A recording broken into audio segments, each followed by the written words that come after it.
ជំរាបសួរពុកម៉ែបងប្អូនបាទចង់បាននំស្អាតនំឆ្ងាញ់តម្លៃសមរម្យបាទ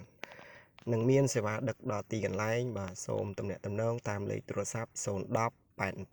57 71និងមួយខ្សែទៀត010 88 64 17អរគុណជំរាបលា